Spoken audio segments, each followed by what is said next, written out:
اس رات کے جھرمٹ میں اللہ کی بے پناہ رحمتوں کا نزول ہوتا ہے، اتنی رحمتیں اترتی ہیں۔ امام قویری لکھتے ہیں کہ روئے زمین کے تمام مسلمانوں میں ان رحمتوں کو تقسیم کر دیا جاتا ہے،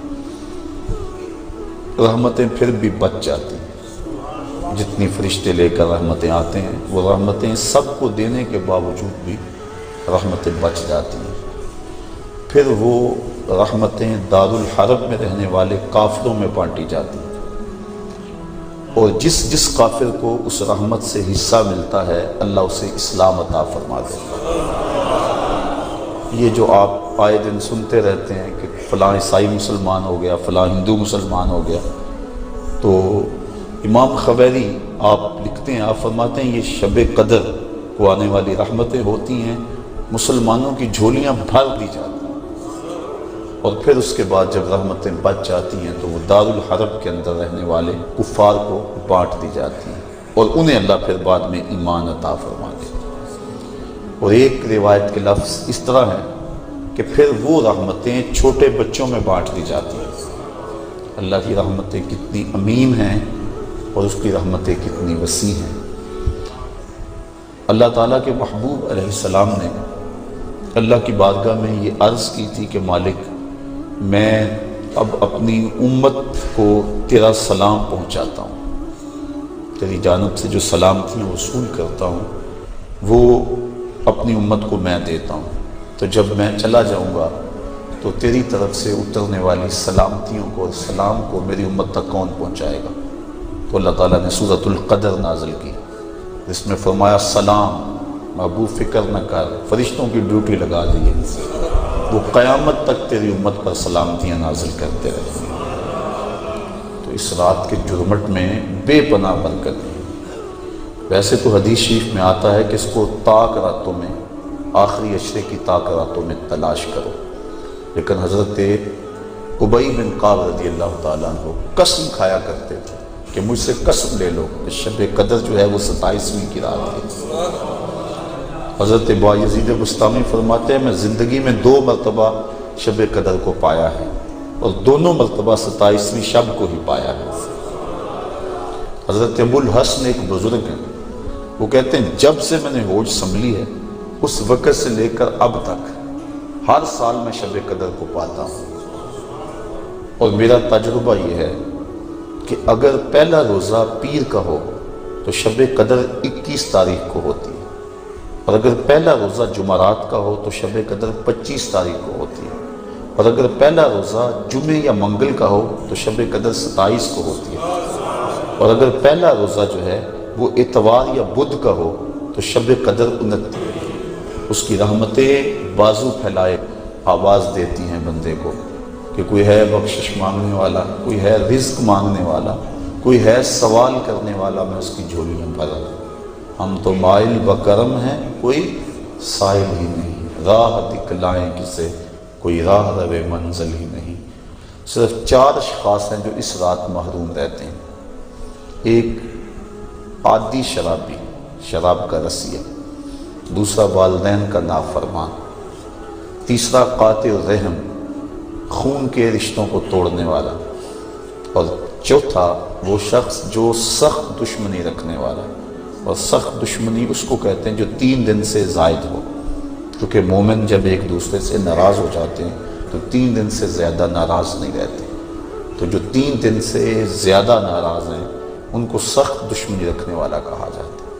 تو اس رات کی جرمٹ میں، اس رات کے حسین لمحوں کے اندر یہ 4 بندے اللہ کی رحمتوں سے محروم رہ جاتے ہیں۔ اگر توبہ کر لیں تو اللہ تعالیٰ جل شانہ اس رات کا حصہ ان کو بھی عطا فرما دے گا۔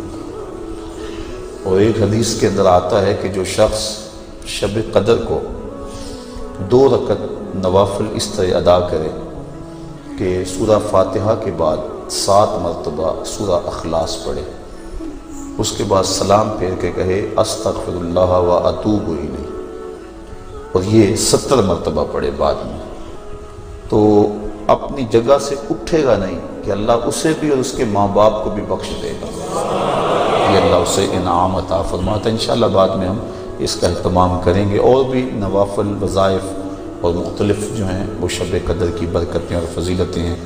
سورہ تکاثر اور اس کے بعد سورہ اخلاص پڑھنے کا حکم ہے، اور وہ 4 رکعتیں ہیں، 70 مرتبہ پڑھی جائیں۔ دیگر مختلف جو ہیں وہ علماء نے اپنے اپنے تجربات اور ان کو جو روایات ملی ہیں وہ امت تک منتقل کی ہیں۔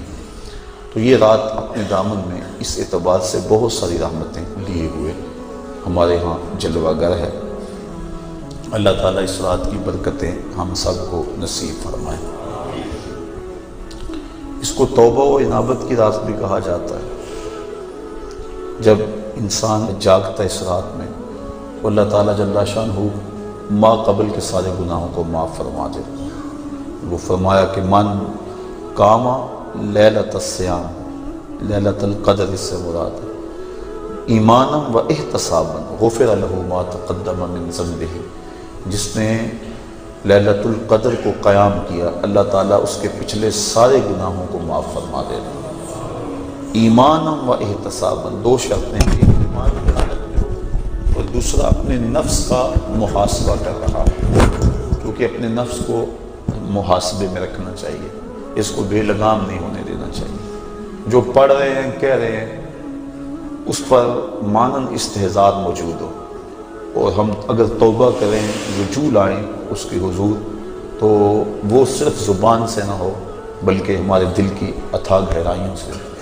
فرمایا کہ التائب من الذنب کمن لا ذنب لہ والمستغفر من الذنب وہو مقیم علیہ کالمستہزئ بربہ، جو گناہوں سے توبہ کرتا ہے وہ تو ایسا ہے جس طرح اس نے گناہ کیا ہوئے، اور جو توبہ کرتا ہے استغفار بار بار پڑھتا ہے، استغفر اللہ کہتا ہے، لیکن وہ گناہوں کو چھوڑنے کا ارادہ نہیں پاتا اپنے اندر، جمع ہوا ہے گناہوں کا۔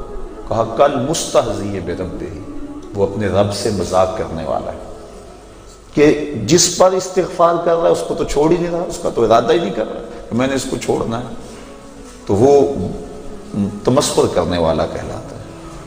تو جو ہم دعا مانگتے ہیں، جو ہم کہتے ہیں، مانن اس کا استحضار ہونا چاہیے، اور جو ہم اللہ سے وعدہ کرتے ہیں اس وعدہ کو پورا کرنے کی کوشش کرنی چاہیے۔ اللہ تعالیٰ کریم ہے۔ حضرت عائشہ صدیقہ رضی اللہ تعالیٰ عنہ فرماتی، میں نے حضور سے عرض کی، ترمذی ابن ماجہ کی روایت ہے کہ جب میں شب قدر کو پا لوں تو میں اللہ سے کیا مانگوں؟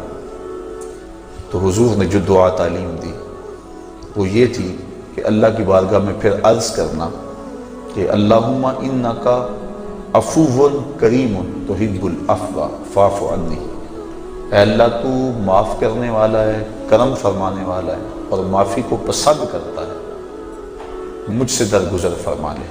تو یعنی اس خاص لمحے کے اندر اگر اللہ سے کچھ مانگنا ہے، جب شب قدر کو پا لیں، وہ لمحے آ جائیں، جب جبریل مصافحہ کر رہے ہیں، جب بدن کے رونگٹے کھڑے ہو جائیں، رقت طاری ہو جائے، وہ کیفیت بن جائے کہ دل کہے، وجدان ادراک کرے کہ یہی لیلۃ القدر ہے، یہی وہ لمحے ہیں، اور یہ جو میرے اوپر کیفیت ہے یہ مصافحہ جبریل ہے۔ جب یہ کیفیت مل جائے تو اس وقت اہم وقت کیا مانگے؟ تو کہا اہم وقت یہ مانگے اے اللہ مجھے معاف کر دے۔ تو یہ اہم دعا ہے مومن کی، جس کو تعلیم دیا گیا شب قدر کے حوالے سے۔ آگے پیچھے بھی اللہ کی بارگاہ میں یہ دعا مانگنی چاہیے۔ اگر انسان کے توبہ سے گناہ مٹ جاتے ہیں، استغفار پڑھنے سے، عفو و کرم کا مطالبہ کرنے سے، اور اگر گناہ نہ بھی ہوں تو اللہ تعالیٰ درجے بلند فرما دیتا ہے۔ حضور علیہ السلام نے ارشاد فرمایا، میں ہر روز اللہ سے 100 مرتبہ استغفار کرتا ہوں، 100 مرتبہ، جبکہ حضور کے دامن پہ تو گناہ کا ایک داغ بھی نہیں ہے، لیکن اس کے باوجود 100 مرتبہ حضور اللہ کی بارگاہ میں استغفار کرتے ہیں۔ اور ہم جو لتڑے پڑے ہیں گناہوں سے، صبح سے شام تک ہماری زندگی سی دلدل میں پھنسی ہوئی ہے، تو پھر ہمیں تو بہت زیادہ استغفار کی ضرورت ہے۔ اللہ اکبر، عبرت اللہ نصیب فرما دے۔ وہ ایک بچہ تھا چھوٹا، جنگلوں میں رو رہا تھا، اور اس کی آنکھوں میں آنسو امٹ رہے تھے اور چیخ رہا تھا، رو رہا تھا۔ کوئی بزرگ تھا، وہ قریب سے گزرا، دیکھا بچے کو رو رہا ہے، کہا بیٹا کیا ہوا ہے؟ کہا اللہ سے بڑا ڈر لگا۔ چھوٹا سا بچہ 6-7 سال کی عمر ہے۔ اللہ اکبر، اللہ سے ڈر لگتا ہے۔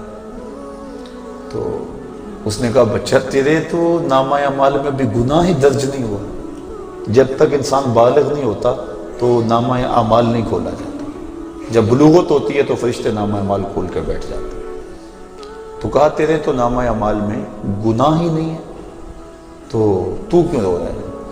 کہا میں نے اپنی امی کو دیکھا تھا کہ وہ چولہے کے اندر لکڑیاں ڈال کر ان کو آگ لگاتی تھی، آگ نہیں لگتی تھی، دیا سلائی بجھ جاتی تھی۔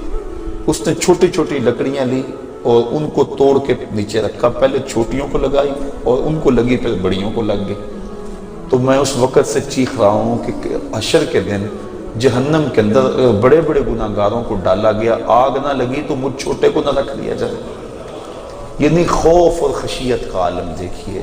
تو کہا میں تو اس وجہ سے ڈر رہا ہوں، تو جن کے ذمے گناہ بھی نہیں ہیں وہ ڈر رہے ہیں، رو رہے ہیں، جس کے دامن کو اللہ نے عصمت کے پھولوں سے مزین کیا ہوا ہے، وہ تو روز 100 مرتبہ استغفار کریں اور اللہ سے توبہ کریں۔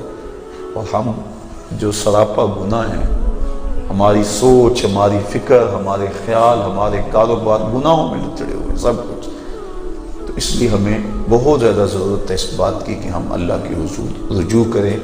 یہ ایک رات 1000 مہینے سے بہتر ہمیں دے دی گئی، 1000 مہینے کی عبادت کریں، 83 سال اور 4 ماہ بنتے ہیں۔ اتنی دیر قیام میں کھڑے رہو، رکوع اور سجدے میں کھڑے رہو، اور ایک رات عبادت میں گزارو۔ اور ایک روایت میں پڑھا جو اس رات میں اللہ اکبر جتنی دیر میں بکری کا دودھ دھویا جاتا ہے، کتنی دیر لگتی ہے بکری کا دودھ دھوتے ہوئے، اتنی دیر قیام کیا، کھڑا رہا عبادت میں، نماز میں، جتنی دیر میں بکری کا دودھ دھویا جاتا ہے، اللہ تعالیٰ اس کی مغفرت اور بخشش فرما دیتا ہے اور اس کو پوری لیلۃ القدر کی فضیلت عطا کر دیتا ہے، جس نے اتنا قیام کیا جتنا بکری کا دودھ دھوتے ہوئے وقت لگتا ہے۔ تو اللہ نے یہ مجھے اور آپ کو توفیق عطا فرمائی۔